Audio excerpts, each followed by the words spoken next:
Notre attitude, elle va sans doute pas changer puisque on communique et on s'engage avec les municipalités, avec les gouvernements depuis le début. Ce qui va changer peut-être, c'est la manière avec laquelle on parle de ce qu'on fait et on parle de ce qu'on représente. And so I like to say we're in a political campaign. I didn't totally realize that at first. And the candidate is Uber. And our opponent is the taxi cartel. And we need to have a full-fledged campaign manager to go and make sure that this kind of progress happens in a whole bunch of cities and sort of translates those bits to atoms and works with city governments and city officials and city councils in a way that gets that progress adopted more quickly.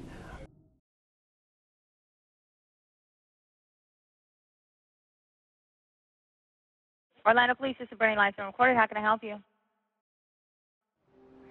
Hi, I just wanted to report that I was in an Uber earlier with a man, and he physically tried to touch me, and I was in the car, and he tried putting his hands on my shirt. He went off the grid, And what kind of driver was he? An Uber driver, the rideshare company. Was just kidnapped by an Uber driver in D.C., held against my will, and involved in a high-speed chase across state lines with police. Crazy. Uber, you need to be responsible. The driver driving my teenagers was intoxicated.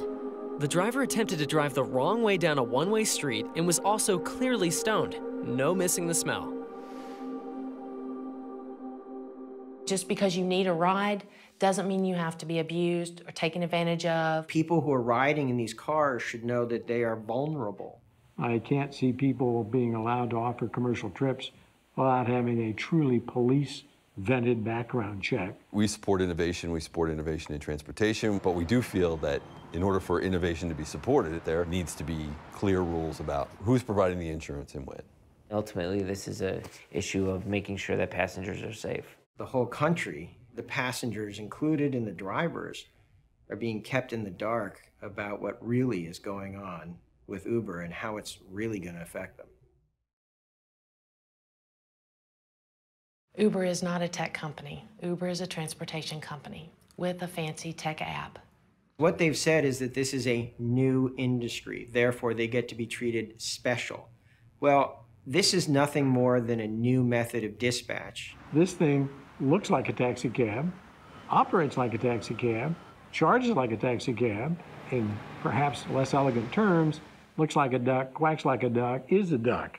And it falls under our rules and regulations for commercial ground transportation carriers. Under the law, if you accept money to transport somebody, you have a greater duty than a regular driver on the street. Uber says we don't transport anybody. We don't owe a duty, and certainly not the highest duty of care. They went behind the committee's back, behind the backs of the people in this meeting, and went to other people in local government and state government and asked them to put pressure on us to not amend our code to include the definitions that would define them as a transportation company. This whole business is just a tragedy waiting to happen, but they want to be exempt because they're special. They're technology, so they shouldn't have to follow the rules. The debate has been who is liable insurance-wise for the accident, the driver or Uber. Uber says, we have nothing to do with them. We're just an app. We do not hire these drivers. They're independent contractors. We do not control them. So basically what people don't know is that if you get hurt by one of these cars, Uber's gonna go, not me. It's got nothing to do with me. Your private automobile insurance coverage will say, look, this was a commercial trip. We're not covering it. Lyft, Uber will say, look, the app was not on. We're not covering it. Standard private passenger auto policy specifically excludes coverage for any kind of injury or damage that arises out of an accident while a driver's holding themselves out for hire. Either drivers aren't aware of that because they haven't read their policy, or they're aware of that and they're just hoping for the best. Pizza delivery drivers, They have insurance on the pizza card. From the minute it gets turned on to the minute it gets turned off. Everybody else who's driving vehicles on the road, whether they're full or empty, carries commercial insurance 24/7. What they have done is externalized all the cost of their operation. So what they do is they just rake cash. If this were Exxon, people would be up in arms. But it's a cute little phone app, so people are not looking at it in the same way as corporate responsibility. If you were to ask the average personal auto policyholder if they thought that they should pay a little bit more on their auto insurance to subsidize the activities of a rideshare driver or these companies, most of them would say no. And that's why it's important that people that are going to engage in this activity in these companies have insurance that specifically applies to these activities for the entire time that they're making themselves available for them. There was a young girl that was killed in an automotive accident concerning an UberX driver. Uber is made a ruling for itself that it's not liable. We should not allow a private corporation to make a legal judgment. UberX, Lyft are definitely not ride-sharing companies. The lack of understanding in the legislature made it a prime opportunity for Uber and Lyft to engage in a massive disinformation campaign on a scale that I've never seen before. They came in with their standard lingo, which was your code is outdated, it's ineffective, it makes no sense. They did not present us with any information concerning their company. They had not read our code.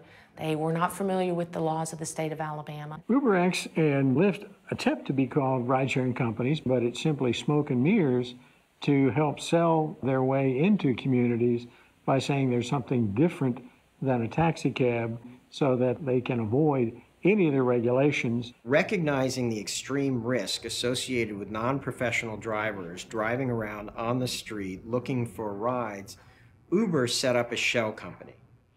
The only difference between them and a regular taxi cab service is the fact that they use unvetted drivers. They're not police checked. They're using personal automobiles. They're using insurance, which may be 1/5 the cost of commercial liability insurance. And they're operating without really any supervision at all. They think that we're trying to regulate them under the taxi format, under the taxi world. That's not necessarily true. However, we can't have a regulatory vacuum either where Uber doesn't have any sort of regulations over itself and we don't ensure at least a minimum code of corporate compliance. Regulation in the taxi industry especially is very, very important. It's an industry which is a necessity public service. Regulation is necessary so that whether you're rich or poor, whether you live in a dense neighborhood or a very sparse neighborhood, you can have access in a reasonable amount of time to this on-demand service at a guaranteed rate. When Uber came to the city of Birmingham, they actually pretty much told us they wanted no part of the transportation code. They felt that their drivers are small business. They should be allowed to operate however they want with no regulatory oversight, government oversight whatsoever. That also includes no business license and no paying tax on their income revenue. And we found that to be quite disturbing. Anything that required them to be in compliance with any law in general, they were totally against. In the past, whenever we have open entry deregulated, service has not improved, service deteriorated, fares went up, and literally we were back regulating within a period of years. I've never seen anything like UberX and Lyft coming into the marketplace and completely ignoring all the rules. We want government to keep an eye on the individuals and make sure that people are safe when they get into the back of a car. Because it's not just me, it's not just you, it's someone's son or someone's daughter. The mentality of Uber is whatever we do, whoever we hurt, whatever we say, is all legitimized by us becoming profitable, taking over the transportation industry, and our own greed.